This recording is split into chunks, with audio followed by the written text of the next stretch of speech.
मेरे शौहर शादी से पहले ही बाहर काम करते थे, इसलिए मैं अपनी नंद के कमरे में सोती थी।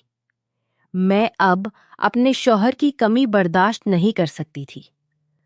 मैं अब अपने शौहर की कमी बर्दाश्त नहीं कर सकती थी। हमारा घर बहुत बड़ा है, जिसमें 3-4 कमरे खाली पड़े रहते हैं। हम उन कमरों में बेकार चीजें रखते हैं और उनका घर के कामों में लगी रहती हूँ और अपना खाली वक्त अपनी नंद के साथती हूँ, अपनी नंद के साथ ही गुजारती हूँ। वो मेरे साथ ही सोती है, क्योंकि जैसा कि मैंने पहले ही बताया था कि मेरे शौहर महीने में सिर्फ 1-2 बार ही घर आ पाते हैं। इसलिए मेरी नंद मेरे साथ सोती थी और मेरे सास ससुर अपने कमरे में सोते थे। उनका कमरा हमारा सास अपने कमरे के पास ही है। मेरी सास और ससुर की उम्र 50 से 55 साल के दरमियान थी। एक रात में वो बाथरूम जाने के लिए उठी, तब रात के 2 बज रहे थे। मेरी नंद गहरी नींद में सो रही थी, पर उस वक्त मुझे कुछ महसूस हुआ। मैं जैसे ही बाथरूम जाने के लिए उठी, मैंने सुना कि मेरे सास ससुर के कमरे से तरह की आवाजें आ रही थीं। जब मैंने खिड़की की दरार से अंदर की तरफ देखा तो उनके कमरे की लाइट भी जल रही थी। मैंने देखा कि मेरे सास और ससुर साथ में थे। मुझे उन्हें इस तरह देखकर बहुत अजीब लगा। इस वक्त मुझे एहसास हुआ कि एक औरत के लिए शौहर की कमी क्या होती है। एक औरत को रात में ही एहसास होता है शौहर की कमी क्या होती है।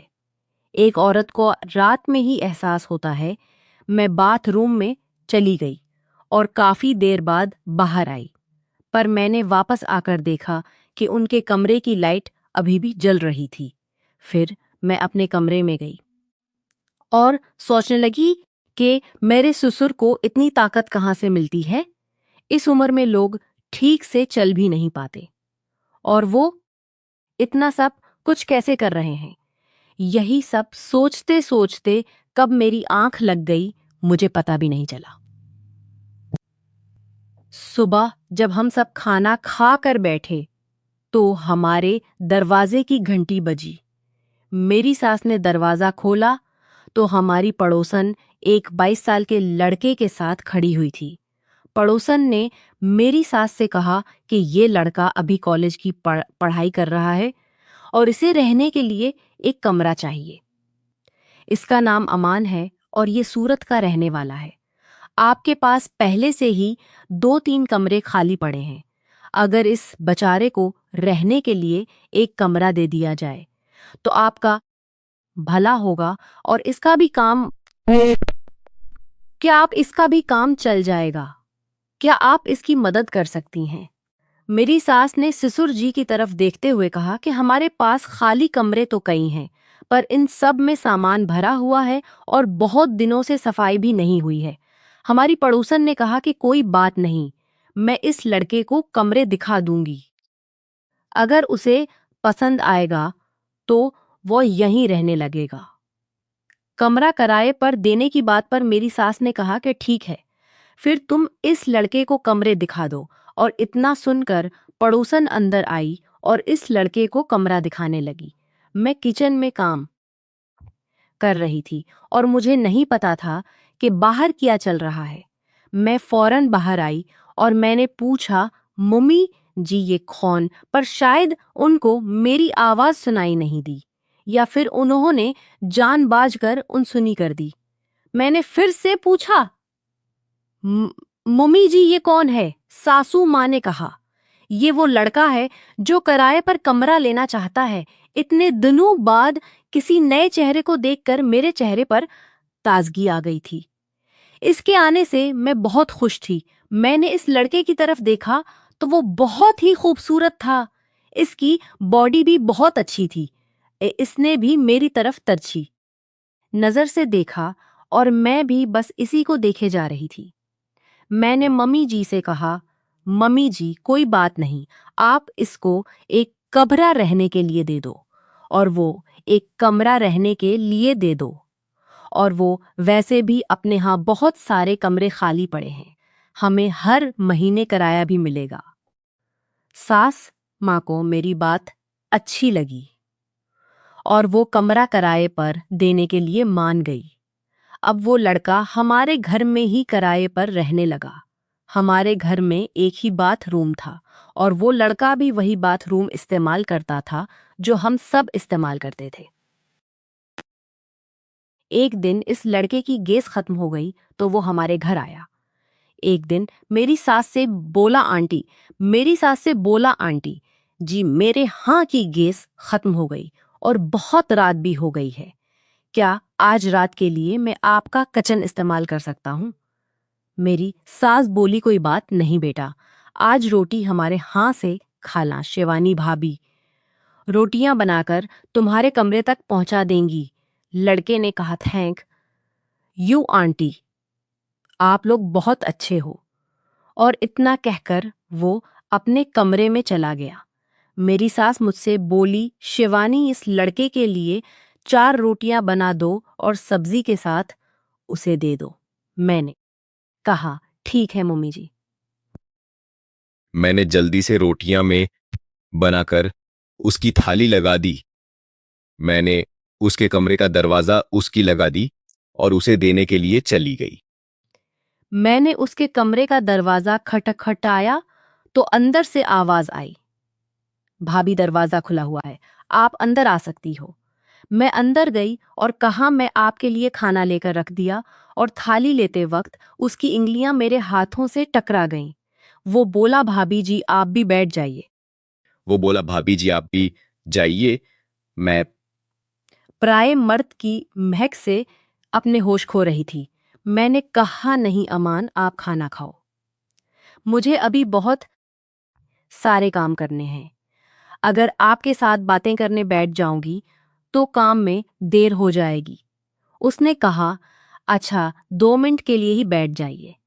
उसने कहा अच्छा आ- आप विच ही हो जाइए, कम अज कम हमारा तारुफ ही हो जाएगा। अभी तो हम दोनों ही एक दूसरे के लिए उसके पास बैठी रहीं। वो उस वक्त टीवी पर कोई मूवी देख रहा था। वो एक अंग्रेजी मूवी थी।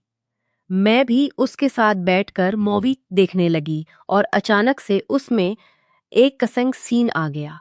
वो सीन देखते ही मैंने अपनी नजरें घुमा लीं।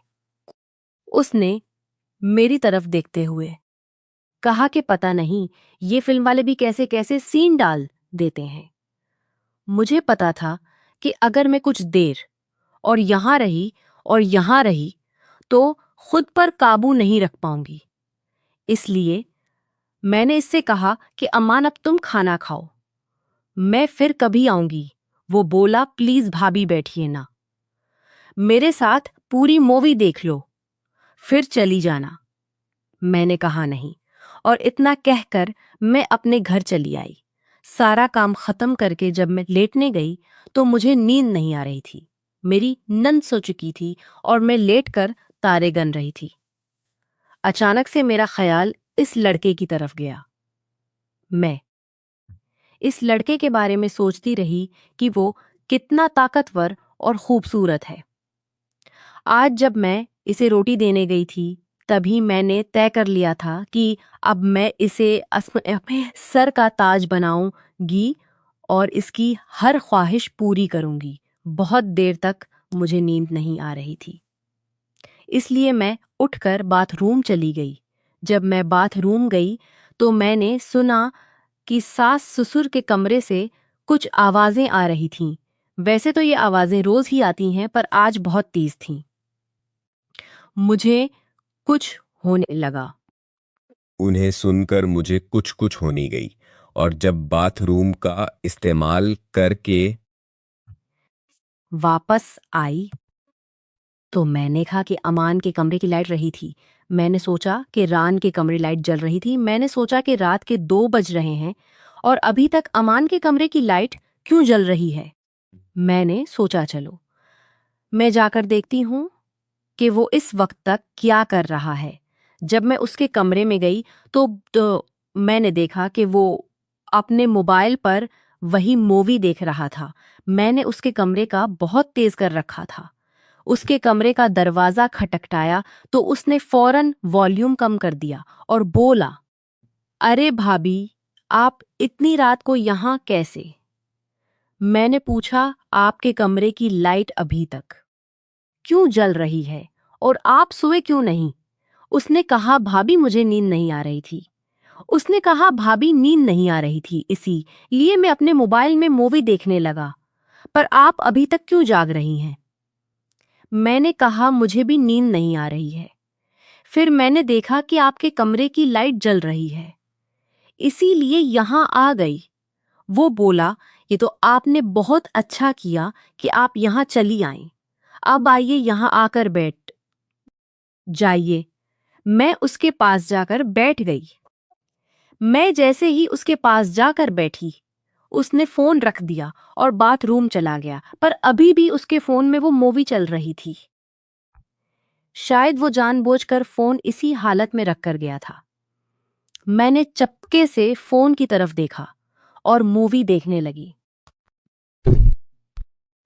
कुछ देर बाद अमान आ गया और इसे पता चल गया कि मैं चुप चुप कर मूवी देख रही हूं। इसने फोन उठाया और बोला, भाभी क्या आपको भी मूवी देखनी है? मैंने कहा, नहीं नहीं। वो बोला, अरे भाभी एक बार देखो, तो जब आप देखना शुरू करोगी तो आपको भी बहुत मजा आएगा। इतना कहकर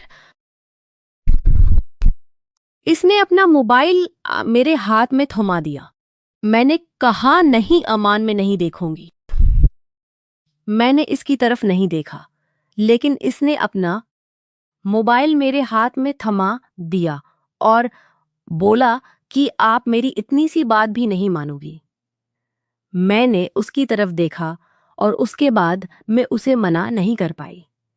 मैं और अमान साथ बैठकर मूवी देखने लगे। मूवी देखते देखते अमान ने मेरे सर पर हाथ रख दिया, पर मैं उसे रोक नहीं सकी, क्योंकि मैं पूरी तरह से अपने कंट्रोल से बाहर हो चुकी थी। वो मेरे हावियों देखकर काफी कुछ समझ चुका था। वो धीरे से उठा और बोला, भाभी आप बैठो, मैं लॉक लगा कर आता हूं। मैं जाकर उसके बिस्तर पर बैठ गई और थोड़ी देर बाद वो भी आ गया। मैं भी सास ससुर की वो सारी हरकतें देखकर पागल हो चुकी थी, इसलिए मैंने भी अमान का कोई मुखालिफत नहीं किया और इसे पूरा मौका दिया। कुछ देर बाद अमान बोला, भाभी अगर आपको इतनी ही जरूरत थी तो आप मुझे पहले बता देती।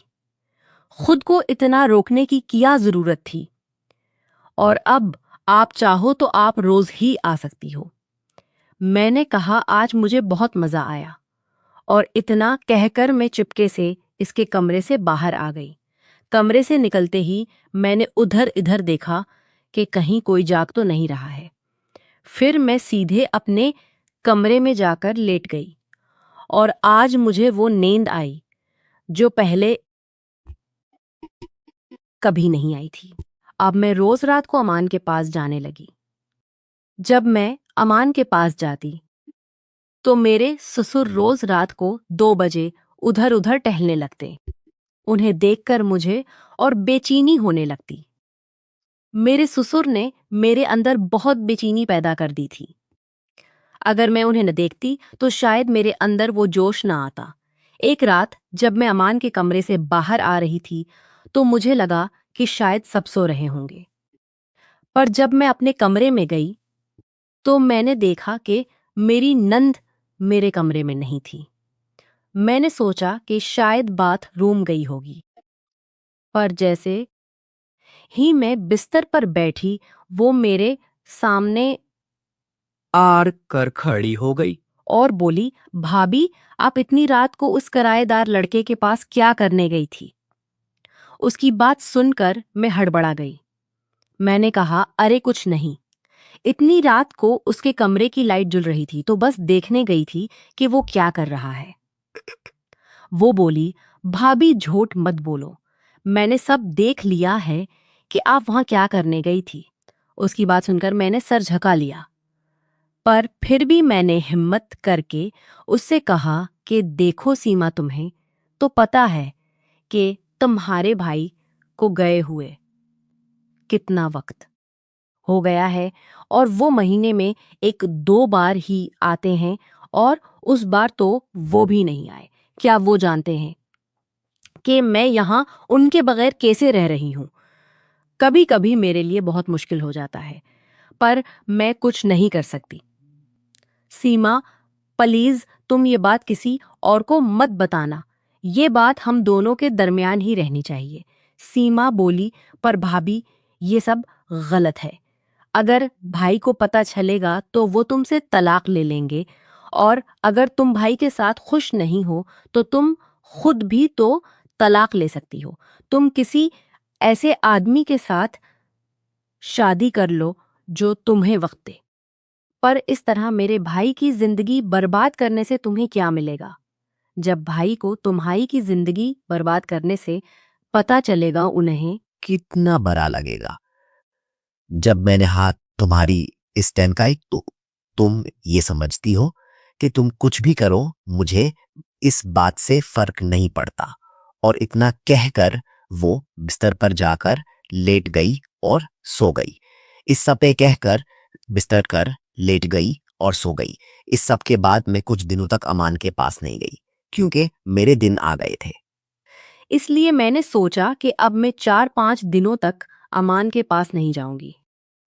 एक रोज की बात है कि अचानक से आधी रात को मेरी आंख खुल गई। जब मैं उठी तो मैंने देखा कि मेरी नंद सीमा अपने बिस्तर पर नहीं थी। मुझे लगा कि शायद वो बाथरूम गई होगी, अपने बिस्तर पर नहीं होगी। पर काफी देर बाद भी वो वापस नहीं आई। मैंने बाथरूम में जाकर देखा तो वो वहां भी नहीं थी। फिर मैंने सोचा कि क्या वो अमान के पास गई है।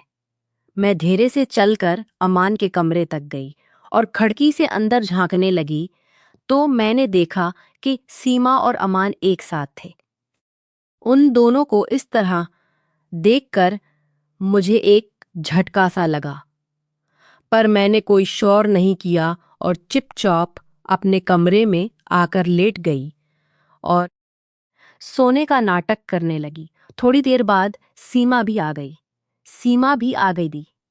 मैंने अनजान बनते हुए इससे पूछा कि तुम इतनी रात को कहाँ गई थी? वो एकदम से हड़बड़ा गई और बोली, भाभी, मैं बाथरूम गई थी।